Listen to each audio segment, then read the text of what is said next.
Hello friends, welcome to science magnet. दोस्तों, कैसे हैं आप लोग सभी? आई होप सभी बहुत अच्छे हैं, शानदार हैं, जानदार हैं। आज हम लोग करने वाले हैं 12 तारीख के फर्स्ट शिफ्ट में पूछे गए साइंस के क्वेश्चन। तो चलिए स्टार्ट करते हैं, देखते हैं किस प्रकार के क्वेश्चन आज की पहली शिफ्ट में पूछे गए हैं। देखिए, पहला क्वेश्चन पूछा गया, बोरेक्स के निर्माण में किस यौगिक का उपयोग किया जाता है। तो मैंने आप लोगों को कई बार बताया, प्लीज़ ये वाला वीडियो देख लेना। और क्वेश्चन काफ़ी रिपीट हो रहा है। ये वॉशिंग सोडा, बेकिंग सोडा का मैंने अलग से वीडियो बनाया था, जहाँ पर आप लोगों को पता है धोने का जो सोडा होता है, वॉशिंग सोडा, उसके यूजेस पे बहुत क्वेश्चन आ रहे हैं। तो यहाँ पर आप लोगों को मैंने करवा भी रखा है कि बोरेक्स का इस्तेमाल होता है, बोरेक्स का बनाने में धोने के सोडे का इस्तेमाल होता है। तो करेक्ट आंसर आप लोग का हो जाएगा वॉशिंग सोडा, धुलाई का सोडा या धावन सोडा, जो भी आप लोग बोलना चाहें। नेक्स्ट क्वेश्चन में अवतल दर्पण की फोकस दूरी की प्रकृति क्या होती है। तो जो फोकल लेंथ होती है वो नेगेटिव होती है कॉनकेव यानी अवतल के लिए, और ये पॉजिटिव होती है कॉन्वेक्स यानी उत्तल के लिए। तो अभी आप लोगों का कॉनकेव पूछा गया था, तो आंसर आपका हो जाएगा नेगेटिव यानी नकारात्मक या ऋणात्मक।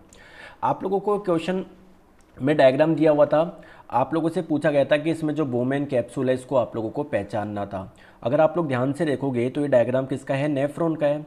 और नेफ्रॉन में दोस्तों स्टार्टिंग में एक कप जैसा स्ट्रक्चर जो आप लोग देख रहे हो, इसे ही हम लोग बोमेन कैप्सूल यानी बोमेन संपुट हिंदी में से बोला जाता है। तो यही आप लोगों का जो कप जैसा स्ट्रक्चर है ना, यही आपका बोमेन कैप्सूल है।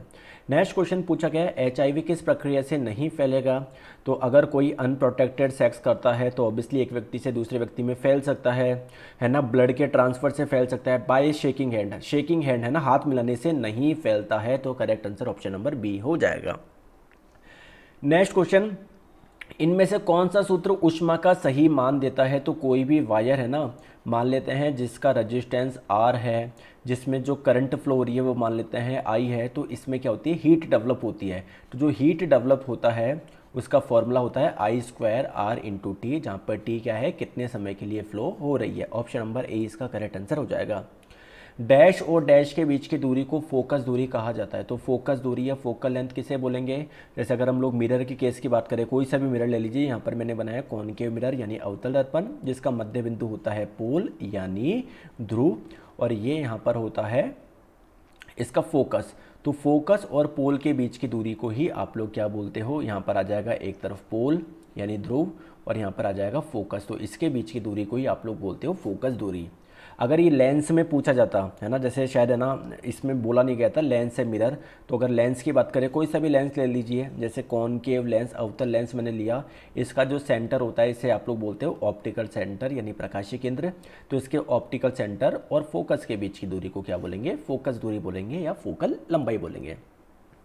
नेक्स्ट क्वेश्चन एक रिएक्शन के बारे में पूछा गया था कि कॉपर ऑक्साइड जब हाइड्रो HCl से रिएक्शन करता है तो क्या होता है, कुछ ऐसा पूछा गया था शायद इसमें, है ना, कुछ अलग लैंग्वेज में पूछा गया था। तो कॉपर ऑक्साइड और जब आप लोग एसिड की अभिक्रिया करवाओगे तो क्या होगा। देखो समझो, कॉपर क्या एक मेटल है, और जितने भी मेटल के ऑक्साइड होते हैं वो बेसिक नेचर के होते हैं यानी क्षारीय प्रकृति के होते हैं। और HCl क्या एक अम्ल है। तो जब भी किसी एसिड की रिएक्शन किसी क्षार से करवाते हो तो एक तो सॉल्ट बनता है, लवण प्लस वाटर बनता है। तो यहाँ पर सॉल्ट कौन सा बनेगा, कॉपर क्लोराइड बनेगा। नेक्स्ट क्वेश्चन, मेंडलीफ ने अपनी आवर्त सारणी किस वर्ष बनाई थी। तो ये आप लोगों का क्वेश्चन पूछा गया था। एक्चुअली इसमें ना ऑप्शन आप लोग को देखना पड़ेगा। तो चलिए मैं एनसीईआरटी को फॉलो करता हूँ। एनसीईआरटी में यहाँ पर लिखा हुआ है कि इनकी जो ये पीरियोडिक टेबल बनाई गई, ये जो पब्लिश हुई थी वो 1872 में हुई थी। तो जो भी ऑप्शन आप लोगों का था 1872 वाला, उसको आपको सेलेक्ट करना था।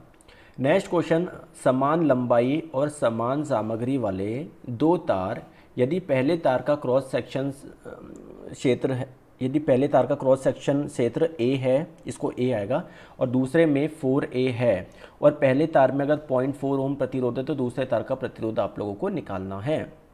तो आपको पता है कोई भी वायर जिसकी लंबाई मान लेते हैं L है, जिसका एरिया मान लेते हैं A है, जिसकी प्रतिरोधकता को हम लोग मान लेते हैं रो है, तो उसका रजिस्टेंस कैसे निकालोगे। तो रजिस्टेंस होता है प्रतिरोधकता गुना लंबाई बट्टे A।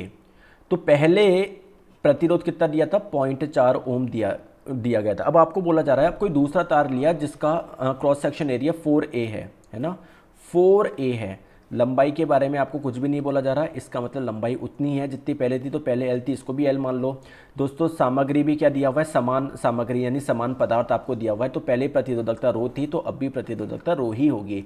तो अब जो नया रजिस्टेंस होगा R न्यू, वो क्या होगा, प्रतिरोधकता गुना लंबाई बट्टे एरिया। लेकिन अब एरिया कितना है, 4a है। तो पहले रो इंटू एल बट्टे ए था जिसका मान था 0.4, अब प्रतिरोध कितना हो जाएगा 0.4 बट्टे 4, यानी आप लोगों का 0.1 ओम इसका करेक्ट आंसर हो जाएगा। नेक्स्ट क्वेश्चन, कौन सा कथन असत्य है? एरोबिक रेस्पिरेशन यानी वायवीय श्वसन अवायवीय श्वसन की तुलना में अधिक ऊर्जा देता है क्या? यार ये स्टेटमेंट तो दोस्तों सत्य है, बिल्कुल सही बात है। एरोबिक रेस्पिरेशन में आप लोगों को एनर्जी ज़्यादा मिलती है ना, लगभग 36 एटीपी एनर्जी मिलती है नेट एनर्जी की बात करूँ, और एन एरोबिक में केवल 2 एटीपी मिलती है। 1 pyruvate acid is broken down in aerobic respiration. क्या वायवीय श्वसन में ये पायरुविक एसिड टूटता है क्या? बिल्कुल टूटता है। इवन अवायवीय में भी टूटता है, तो यार ये कथन भी सत्य है। एरोबिक श्वसन के लिए ऑक्सीजन की आवश्यकता होती है कि एरोबिक का मतलब है वायवीय श्वसन के लिए ऑक्सीजन की आवश्यकता होती है कि ये कथन भी सही है, तो सारे आपके सत्य हो जाएंगे। पौधों में खाद्य पदार्थों और खनिजों के परिवहन की प्रक्रिया को क्या बोलते हैं? दोस्तों कोई भी आप लोगों का प्लांट होता है ना, तो उसमें जो भी फूड बनता है ऑब्वियसली बात है पूरे प्लांट में आप लोगों का जाएगा, और कोई भी प्लांट है उसमें जड़ों से भी दोस्तों आपको पता है वाटर और मिनरल्स पूरे प्लांट में जाएंगे। तो बेसिकली जो ट्रांसपोर्टेशन हो रहा है इसके लिए एक वर्ड यूज़ करा जाता है, इस प्रक्रिया को हम लोग क्या बोलते हैं? इस प्रक्रिया को हम लोग बोलते हैं ट्रांसलोकेशन। ठीक है, चलिए नेक्स्ट क्वेश्चन, मनुष्य की सामान्य श्वसन दर कितनी होती है? तो अगर हम लोग बात करें एडल्ट की तो इसका 12 to 20 रेस्पिरेशन होता है पर मिनट में, यानी एक कोशिका में ऑक्सीजन का आना और कार्बन डाइऑक्साइड का निकलना, इसको ही तो रेस्पिरेशन बोलते हैं। तो ये 12 से 20 बार होता है।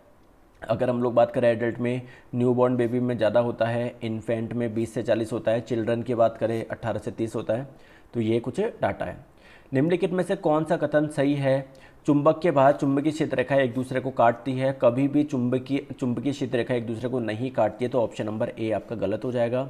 चुंबकीय क्षेत्र रेखा की जो चुंबक के बाहर दिशा होगी वो नॉर्थ से साउथ होगी क्या? नहीं, हाँ बिल्कुल सही है।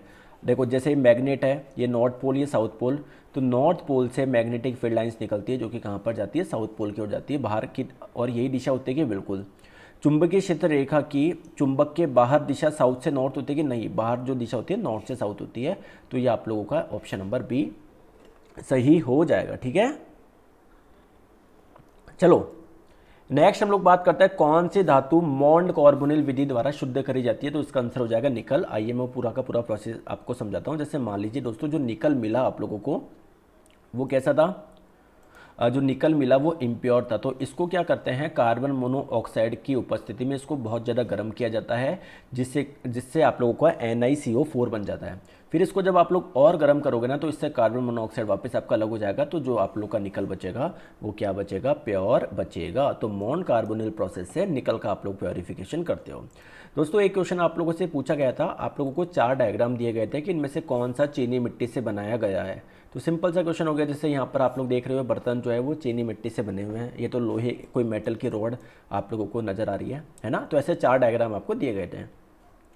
किस यौगिक में सहसंयोजक बंधन होता है या बंध होता है? तो सहसंयोजक बंध आप लोग कैसे पता लगा सकते हो? ये हमेशा नॉन मेटल और नॉन मेटल के बीच में बनेगा, अधातु अधातु के बीच में बनेगा। मैग्नीशियम धातु है, क्लोरीन अधातु है, तो धातु अधातु के बीच में जो बनता है उसको तो आयनिक बॉन्ड बोलते हो। तो correct answer option number A तो नहीं होगा। नाइट्रोजन एक अधातु है, हाइड्रोजन एक अधातु है, अधातु अधातु के बीच का जो बॉन्ड होता है वो कोवेलेंट बॉन्ड होता है, तो यहाँ पर आपको मिलेगा। कार्बन, ये CH4 मीथेन में कार्बन अधातु है, हाइड्रोजन अधातु है, तो यहाँ पर भी अधातु अधातु के बीच के जो बॉन्ड होगा वो कोवेलेंट बॉन्ड होगा, सहसंयोजक बंध होगा। तो यहाँ तो मेरे को दोनों नज़र आ रहे हैं, हो सकता है ऑप्शन नंबर डी में ए, बी एंड सी बोथ दिया हो। ठीक है, तो आप देख लेना। चलिए प्राकृतिक संसाधनों को कैसे संरक्षित किया जा सकता है? जो अपने नेचुरल रिसोर्सेज है, जैसे मान लो पेट्रोल डीजल, ये भी तो अपने रिसोर्सेज हैं, तो by walking more and using less fuel, ये भी बिल्कुल सही है। तो ऐसे कुछ ऑप्शन दिए हुए थे ना, कुछ इस प्रकार से क्वेश्चन आया था, कॉमन सेंस वाला क्वेश्चन था, आप लोग ऐसे ही कर सकते थे। अधिकतम चुंबकीय क्षेत्र रेखाएं प्राप्त करने के लिए किसी कुंडली को चुंबक के साथ किस प्रकार रखा जाना चाहिए? तो अगर मानते हैं ये कोई मैग्नेट है, ये नॉर्थ पोल है, ये साउथ पोल है, तो इससे जो मैग्नेटिक फील्ड लाइन निकलेगी तो कॉइल को बिल्कुल ऐसे रखो ना, तब भी तो इससे ज़्यादा निकलेगी। अगर आपने कॉइल को ऐसे रख दिया तो बहुत कम निकलेगी। तो जो मैग्नेट की दिशा है और जो कॉइल की डायरेक्शन है उसके बीच में 90 डिग्री का एंगल होना चाहिए। ठीक है दोस्तों, तो ये आप लोगों के फर्स्ट शिफ्ट के क्वेश्चन थे। ऐसे ही सेकंड और थर्ड का भी मैं वीडियो डाल दूंगा, परेशान ना होना। जैसे मैं घूमने आया हुआ था, बट आप लोगों का एनालिसिस मिस नहीं होगा। कल आप लोगों के मैं जयपुर पहुंच जाऊंगा, सारी क्लासेस बोर्ड पे होगी। ठीक है दोस्तों, ये कंप्लीट कोर्स आप लोग मेरे से जुड़ सकते हो। फिजिक्स, केमिस्ट्री, बायोलॉजी बिल्कुल डिटेल में, जहाँ पर एक्सपेक्टेड टॉपिक भी डाल रहा हूँ। मात्र 399 में। प्ले स्टोर पर जाइए, साइंस मैग्नेट ऐप इंस्टॉल करिए, इसके कोर्स वाले सेक्शन में जाओगे तो आपको खुल जाएगा। इसको आप लोग बाय नाउ कर लीजिए। Thank you so much. Video को लाइक और शेयर करना ना भूलें, चैनल सब्सक्राइब जरूर कर लीजिए, जिससे हर एक वीडियो का नोटिफिकेशन आप तक पहुँच जाए। Bye bye.